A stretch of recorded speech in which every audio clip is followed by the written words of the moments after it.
우리 오늘 함께 나누실 하나님 말씀은 역대하 7장 19절부터 22절 말씀입니다.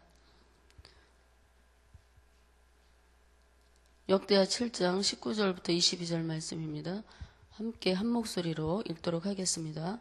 그러나 너희가 만일 돌아서서 내가 너희 앞에 둔 내 율례와 명령을 버리고 가서 다른 신들을 섬겨 그들을 경배하면 내가 너희에게 준 땅에서 그 뿌리를 뽑아내고 내 이름을 위하여 거룩하게 한 이 성전을 내 앞에서 버려 모든 민족 중에 속담거리와 이야깃거리가 되게 하리니 이 성전이 비록 높을지라도 그리로 지나가는 자마다 놀라 이르되 여호와께서 무슨 까닭으로 이 땅과 이 성전에 이렇게 행하셨는고 하면 대답하기를 그들이 자기 조상들을 애굽 땅에서 인도해 내신 자기 하나님 여호와를 버리고 다른 신들에게 붙잡혀서 그것들을 경배하여 섬김으로 여호와께서 이 모든 재앙을 그들에게 내리셨다 하리라 하셨더라. 아멘. 역대하 7장은 솔로몬이 성전 봉헌을 하면서 드렸던 기도에 하나님께서 불의 응답과 제단 낙성식 제사 그리고 장막절을 지킨 내용이 1절부터 10절까지 나옵니다.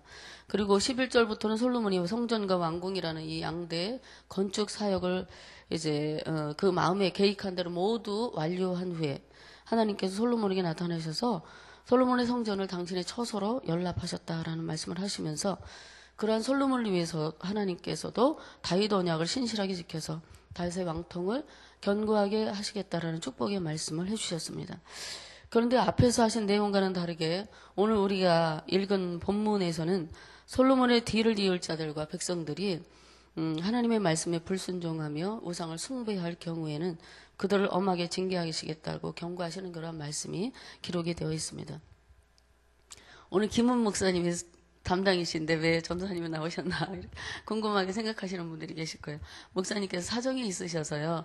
제가 월화 이틀 바꿔서 새벽 예배를 인도하기로 했습니다. 이해하시고 양해해 주시기를 바랍니다. 그래서 구약시대 이스라엘은 주로 자연의 힘을 통치하는 자로 여겼던 영들을 우상으로 숭배를 했습니다. 그 대표적인 것이 바알과 아세라 신이지요. 이스라엘이 지금은 충성맹세하지만 그들의 연약함을 너무나 하나님께서 잘 아셨기 때문에 그리고 그들을 사랑하시기 때문에 하나님께서 그 이스라엘 백성들에게 경고의 말씀을 주고 계시는 것입니다. 하나님께서 당신을 떠나 다른 신들을 섬길 때 우상을 숭배할 경우에 그들에게 첫 번째 경고하시는 내용은 이스라엘에게 준 땅에서 그들의 뿌리를 뽑아내겠다라고 말씀을 하십니다. 여기서 뽑아낸다는 말은 뿌리채 뽑다 그리고 또 추방하다. 즉 내가 그들을 뿌리채 뽑아 추방하였다라는 뜻을 가지고 있습니다. 이것은 이스라엘 백성을 땅에 자라는 나무에 비유해서 그들이 범죄할 경우에 당하게 될 운명을 확연하게 드러낸 표현을 이렇게 성경에서 기록하고 있습니다. 앞에 14절에서는 그들이 스스로 낮추고 기도하면 하나님이 하늘에서 들으시고 그들의 죄를 사하시고 그들이 사는 땅을 고쳐주시겠다, 회복시켜 주시겠다고 말씀하셨습니다. 그런데 만일 그렇지 않을 경우에는 그 땅에서 자라는 나무가 뿌리채 뽑히듯이 뽑혀서 그 땅에서 떠나가게 쫓겨나게 될 것이다 라고 경고하시는 그런 말씀이죠. 만약에 나무가 좋은 땅에 심겨졌어요. 주인이 기대를 하고 이 나무를 옮겨다 정성껏 심었습니다. 그런데 이 나무가 제 역할을 하지 못하는 거예요. 이파리가 시들하고 병들어요. 거름을 주고 가지치기를 해도 소용이 없어요. 열매를 맺을 때를 기다려도 열매를 맺지 못하는 거예요. 나무도 나름대로 자기 역할이 있습니다. 그늘을 만들어내야 될 역할, 아름다운 꽃을 피워야 될 역할, 탐스러운 열매를 맺어야 되는 그런 사명이 있다고 우리가 할 수가 있겠습니다. 그런데 이런 역할을 하지 못한다면 나무를 심은 주인에게는 어떤 존재가 되는 것입니까? 수고하여 물 주고 갖고 와도 헛수고하게 하는 무익한 나무가 되는 것이죠. 그래서 볼 때마다 염려되고 보기 싫은 그런 나무가 되는 것입니다. 그래서 주인이 결국에는 어떻게 하겠습니까? 잘라서 아니면 뿌리까지 통째로 뽑아서 내버리고 그곳에 다른 나무를 가져다 심을 것 아니겠습니까? 왜요? 아끼고 사랑한 주인의 기대에 너무 어긋났기 때문인 것입니다. 두 번째는 하나님께서 우상을 숭배해서 다른 신을 섬길 경우 다른 신을 섬기게 되면 내 이름을 위하여 거룩하게 한 이 성전을 내 앞에서 버리겠다 이렇게 말씀합니다. 20절 중반에 보면 기록되어 있습니다. 하나님의 거룩한 이름을 위해 세우신 성전이 역할을 하지 못한다면 버리신다는 거예요. 우상을 탐하는 자들에게 대한 심판으로 하나님께서 성전이 하나님 앞에서 버림을 당하게 될 것이라고 말씀하고 있습니다. 좀 무거운 말씀입니다. 멀리 던지신다는 것입니다. 밀어 제쳐버리겠다는 말씀입니다. 다시 말하면 내 앞 곧 하나님 얼굴 앞에서 보기 싫으니까 밀어 제쳐서 밖으로 멀리 내던져 버리겠다라고 하는 말씀을 하고 계십니다. 이런 형벌을 받을 사람들은 다시 하나님을 만나려고 해도 찾을 수 없고 하나님께서도 나타나시지 않는 그러한 영적 공백이 생겨나는 것입니다.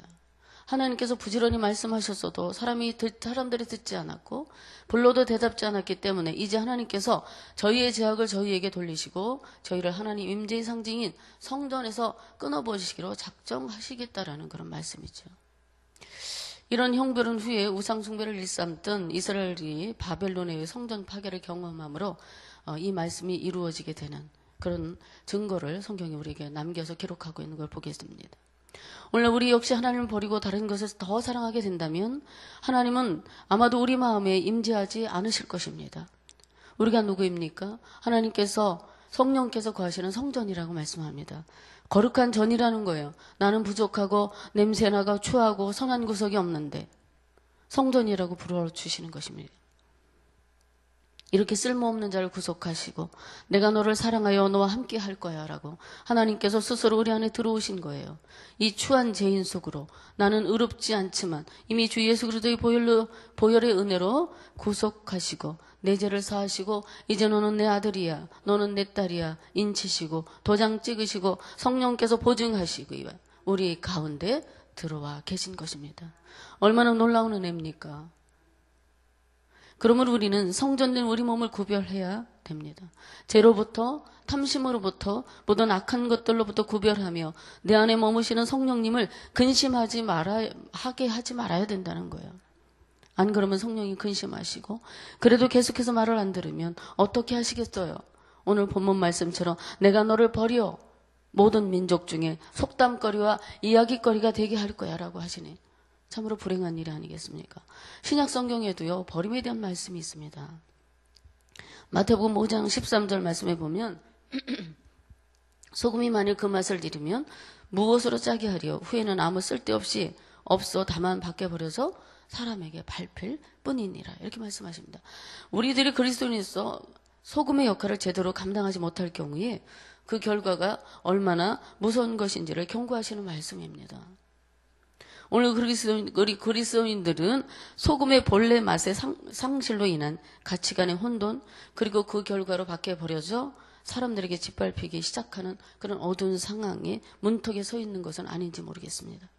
그래서 우리가 소금의 맛을 잃어버리고 있다는 하나님의 경고일지도 몰라요. 소금의 본래의 맛을 되찾는 것이 우리 그리스도인이 해야 될 일입니다. 그래서 세상 사람들이 우리 그리스도인들을 향하여 존경하는 것이 아니라 손가락질하고 왜 하나님을 믿는 사람들이 저런 거야 라는 그런 말을 듣게 되는 것이 아니겠습니까? 그래서 우리는 소금의 역할과 빛의 역할을 감당하기 위하여 우리 스스로 하나님 앞에 자기 자신을 겸비하고 하나님을 찾고 말씀 앞으로 돌아가 예수 그리스도께서 우리를 위해 대속해 주신 구속의 사랑에 합당한 자로 살아가야 하는 줄로 믿습니다. 요한복음 15장 6절에도 이렇게 말씀이 있습니다. 사람이 내 안에 거하지 아니하면 가지처럼 밖에 버려져 마르나니 사람들이 그것을 모아다가 불에 던져 사르느니라 말씀하고 있습니다. 우리가 한 번 구원받았다면 영원히 구원받은 것이다. 이 말에 사람들이 너무 안일하게 사는 것 같아요. 정말 구원받았다면 정말 하나님 말씀에 귀를 기울이고 그 말씀대로 살게 되는 거예요. 자기 마음대로 살지 않아요. 그렇게 살 수가 없습니다. 왜냐하면 성령께서 거룩하게 살라고 마음을 감동해 주시고 그런 영적인 부담을 계속해서 주시기 때문에 죄짓고 사는 게 불편한 거죠. 죄짓고 사는 것이 편한 것이 아니라 죄짓고 살면 불편해요. 마음에 근심이 가득하게 됩니다. 그러나 주 안에서 말씀을 순종하면 감사가 넘치고 기쁨이 충만해지지 않습니까? 순종과 불순종, 근심과 기쁨, 축복과 저주는 너무나 극명하게 대비되는 것입니다. 그러므로 우리가 어디에 속하였는지를 잘 살펴봐야 되는 거지요. 내가 주 안에 있는 자인가? 주 밖에 있는 자인가? 주 안에 있다면 주 안에서 살게 되는 거고, 우리는 늘 그러므로 주 안에서 살아야 할 줄로 믿습니다. 이스라엘이 하나님의 말씀에 불순종하고 하나님을 버리고 다른 신을 경배하여 섬기게 되면 결국 그들에게 주신 약속의 땅에서 하나님께서 몰아내겠다고, 그리고 그들이 건축한 성전, 하나님이 임재하셔서 복을 주시던 성전마저도 버리시겠다는 엄중한 경고를 하셨습니다. 이 말씀이 어디에서 하는 말씀인가요? 성전 봉헌식에서 드린 기도에 대한 응답하신 말씀이라는데 우리는 심각성이 있음을 알아야 됩니다. 아무리 하나님께서 성전에 자기 이름을 두셨어도요, 성전보다 하나님의 말씀이 더 중요함을 가리키고 있는 거예요. 우리가 외면적으로 성도로 불릴지라도 몸의 행실에서 말씀을 불순종하여 깨끗하지 못한 생활을 한다면 하나님께서 우리를 징계하실 수밖에 없다는 거지요. 세 번째는 속담거리와 이야기거리가 되게 하신다고 합니다. 하나님의 말씀, 백성으로 부르심을 받았음에도 그 부르심에 합당하게 살지 못하면 타인의 조롱거리가 된대요. 웃음거리가 되는 거예요. 손가락질 받는다는 거예요. 예수 믿는 사람이 왜 저래? 왜 저렇게 됐어? 실제로 이스라엘 백성들은 하나님을 떠나 우상을 섬기다가 징계를 받고 포로가 되고 성전이 파괴되어 타인의 조롱거리가 되고 만 것을 성경은 우리에게 증거하고 있습니다.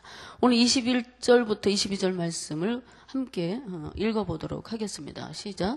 내가 너희에게 준 땅에서 이 성전이 비록 높을지라도 그리로 지나가는 자마다 놀라 이르되 여호와께서 무슨 까닭으로 이 땅과 이 성전에 이렇게 행하셨는고 하면 대답하기를 그들이 자기 조상들을 애굽 땅에서 인도하여 내신 자기 하나님 여호와를 버리고 다른 신들에게 붙잡혀서 그것들을 경배하여 섬김으로 여호와께서 이 모든 재앙을 그들에게 내리셨다 하리라 하셨더라.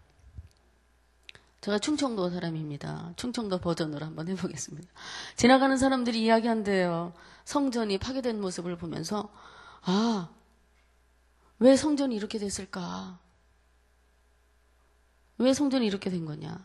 이 땅과 이 성전이 왜 이렇게 된 거냐고 그 사람들이 놀란다는 거예요. 그것을 보면서. 그러니까 그것을 대답하기를 그건 이스라엘 백성들이 애굽에서 구해주신 하나님을 버렸대. 그리고 다른 신들을 그것을 찾아가서 오히려 그 신들에게 붙잡혀서 하나님 말고 다른 신들을 그들이 경배하다가 여호와 하나님께서 재앙을 내리셨다는 말 그랬다는 거죠. 사람들이 그들의 입술로 오는 사람마다 그 예루살렘 성전을 보면서 황폐화된 그 성전을 보면서 그들이 이야기거리, 속담거리를 삼게 된다는 말씀이지요. 오늘날도 마귀는 멀리 있는 것이 아니에요. 바로 내 옆에서 나에게 우상을 숭배하려고 속삭입니다. 현대의 우상은 다양한 모습의 가면을 쓰고 우리에게 나타납니다. 현대인이 선호하는 오락, 명예, 부, 권세, 쾌락주의 이런 모든 것들이 바로 가면을 쓰고 우리 앞에 나타나서 하나님보다 더 사랑하게 하는 것들이에요. 그러므로 우리는 깨어 있어야 됩니다. 항상 하나님 앞에 내가 바로 서 있는지 확인해야 됩니다. 이것만이 우리가 날마다 호시탐탐 찾아와 유혹하는 모든 것들로부터 승리하는 비결인 줄로 믿습니다. 오늘 새벽에 허락하신 말씀을 마음에 새기고 하나님을 더욱 사랑하고 하나님 우리에게 베푸신 은택을 잊지 않고 감사하십시오. 감사해야 됩니다. 하나님 내게 베풀어 주신 은혜를 잊어버리면 감사도 잊어버리게 되고 하나님의 말씀으로부터 점점 멀어지는 우리의 신앙이 되는 것입니다. 그렇기 때문에 하나님을 더욱 사랑하고 하나님 우리에게 베풀어 주신 모든 은혜를 생각하며 감사하는 오늘 하루가 되기를 바랍니다. 그리고 더욱 하나님을 찾으시기 바랍니다. 주 안에서 말씀을 순종함으로 우리 모두 축복의 길로 평강의 길로 걸어가는 저와 성도님들 되시기를 간절히 소망하며 축복합니다. 우리 함께 기도하겠습니다. 주의 말씀이 오늘 내 영혼 속에 깊이 새긴 말씀이 되어 어디로 가든지 발의 등불이 되어 주시고 그 말씀이 나의 삶을 비추어 인도하시기를 원합니다. 하나님이 기뻐하시는 순종을 드리기에 부족함이 없도록 성령께서 함께 하시는 하루 되기를 간절히 기도하오며 예수님의 이름으로 기도 올려옵나이다. 아멘. 다 같이 공동기도문 예배입니다. 우리 예배를 받기에 홀로 합당하신 창조주 하나님, 말씀삼 공동체가 주님을 예배할 때마다 영광을 받으시고 삼일체 하나님의 임재와 현존으로 응답하옵소서.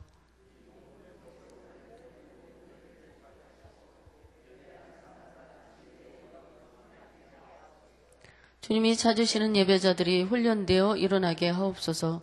교회에 함께 모여 우러르는 공예배의 거룩한 감동을 세상이 흩어져 섬기고 나누는 삶의 예배로 살게 하옵소서. 아멘. 다 같이 주기도문 하시겠습니다. 하늘에 계신 우리 아버지, 아버지 이름을 거룩하게 하시며 아버지의 나라가 오게 하시며 아버지의 뜻이 하늘에서와 같이 땅에서도 이루어지게 하소서. 오늘 우리에게 일용할 양식을 주시고 우리가 우리에게 잘못한 사람을 용서하여 준 것 같이 우리 죄를 용서하여 주시고 우리를 시험에 빠지지 않게 하시고 악에서 구하소서. 나라와 권능과 영광이 영원히 아버지의 것입니다. 아멘. 우리 오늘 함께 나누실 공동 기도 제목입니다. 지금 들은 말씀이 내 삶으로 이어지게 하옵소서. 2017년 우리 교회 주신 오직 의인은 믿음으로 말미암아 살리라의 말씀을 붙잡고 1년을 믿음으로 걸어가게 하소서. 어제 등록한 새 가족들에게 평안을 주시고 잘 정착하게 하옵소서. 담임 목사님의 영육을 강건하게 하시고 미국에서의 사역 잘 감당하게 하옵소서. 교회 리더들이 성령으로 충만하여 주의 일 잘 감당하게 하소서. 성도들의 가정과 사업 위에 하나님의 은혜와 축복이 넘치게 하소서. 이와 같이 공동 기도 제목과 가지고 오신 기도 들으신 후에 자유롭게 삶의 자리로 나가도록 하겠습니다. 하나님 아버지 감사합니다. 하나님